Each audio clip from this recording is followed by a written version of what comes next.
So ito mga dol, ang trabaho natin mga dol ngayon ay mag-replace tayo ng carbon bus starter sa Suzuki Multicab po ito, no.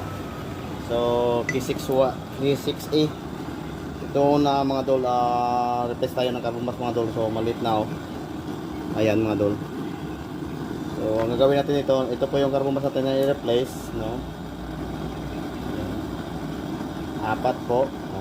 Okay. So na natin gagawin mga dol ay maghinang tayo. Maglalagay tayo ng lead or Nicolette sa iba, no? Ito na gagawin mga dol. Kukuha tayo dito ng pangkuha natin. Yan, oh. Okay. So aso na mga dol. Yan. So gagawin natin mga dol. Lagyan natin dito ng lead yung dito dulo. Ayan.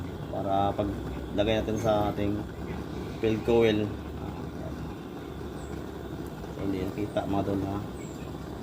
So lagyan natin lahat dito mga dol.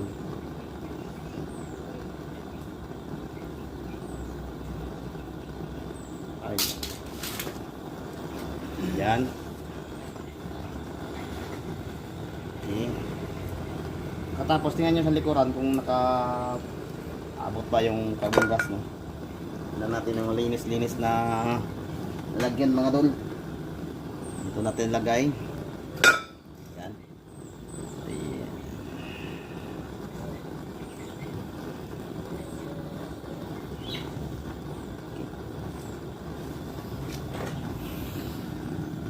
Okay, hindi makita eh.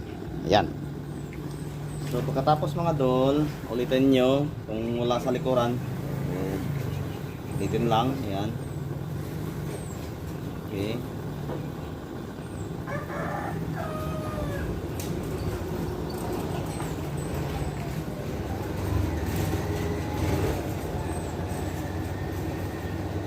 Yan, tapos na.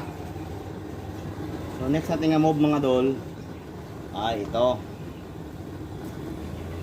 Okay, ito yung kanyang field coil. Kung saan nakapunta yung kanyang carbon bus, doon ito pupunta. So ito po yung kanya, punta doon sa dito, no? Kanan po. Okay, so lagyan natin ng kanya sa ilalim. Pagkatapos lagyan din natin dito ng maghinang tayo dito.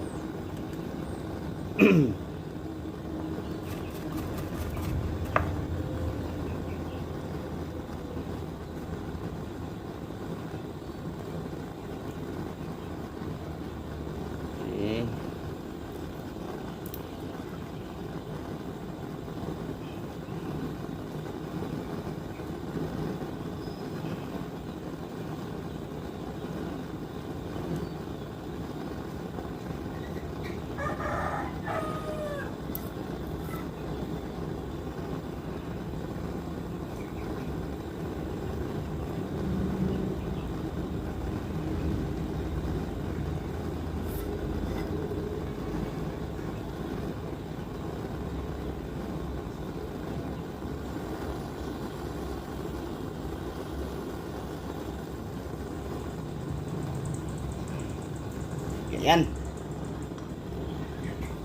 So natin gagawin, kukuha tayo ng long nose para hindi mainitan yung kamay natin mga dol. Ito lang mga dol, mga tirada mga dol. Mga tirada natin mga dol. Ito lang. Yan. Diyan makikita ang mga tirada natin mga dol.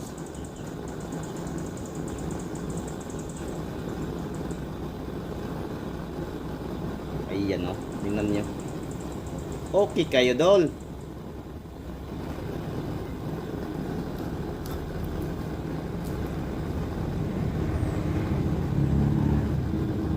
Yung next na gagawin natin dol, yung walang mayla ay walang kuan.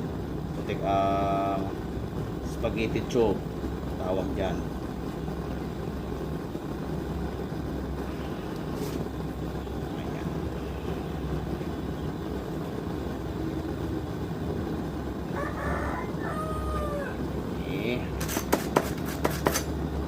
Next. hanggang matapos to ating gagawin. Ayun po. Muntik na sa loodol.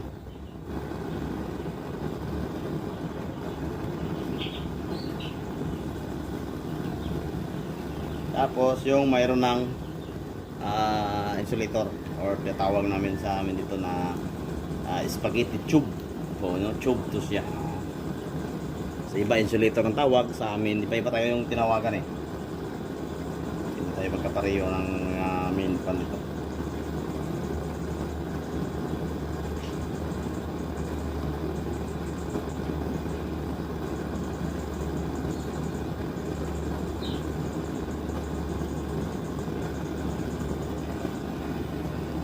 So, linisin natin yung mga dol dito, no?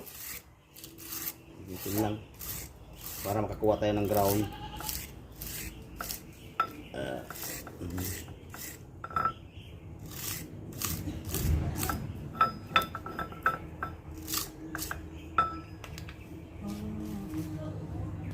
So, ito na mga dol. Ibabalik natin mga dol, ha? Ito yan. Dito. Okay. Nice move mga dol. Next natin po pasok ay yung kanyang brass solder.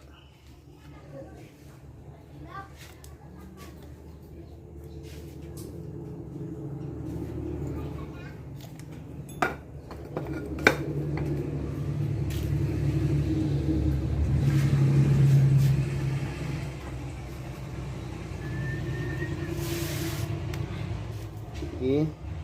Ganito lang ang gagawin mga dol. Pasok lahat. Para mas madali natin pag maglagay tayo ng spring. Ayan. Ayan mga dol. Okay. Pagkatapos, ganito lang mga dol. Pasok dyan. Press mo dito. Ayan. Diba? Ganito lang mga dol. Ay! Oh, nako, tingnan mo lumipad yung isa. Kailangan nakaplat kita talaga yan lahat. So para safety, ilagay natin dyan. Itong tarungin mga dol, tarungin. Kasi pag lumipad yung isang spring, nako. Buti nga na mayroon pang sirba natin.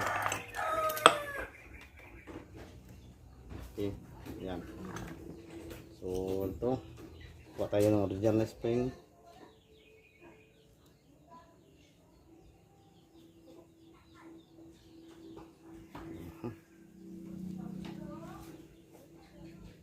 Okay. Pagkatapos mga dol, ibalik natin yung kanyang cover dito. No? Ito yung cover niya. Ayan. Ayan mga dol. Okay mga dol, mag-test tayo, no? Mag-testing tayo, testingin. Subukan natin. So ito na mga dol, ground, no? 12 volts po to. So 12 volts ang ating gagawin. Ayan, malaki tik na. So dito tayo sa kanyang motor. Okay. Wag mo po. Oh, may spark mga dol, maghanap tayo ng ayan. So okay na mga dol. Pass up na.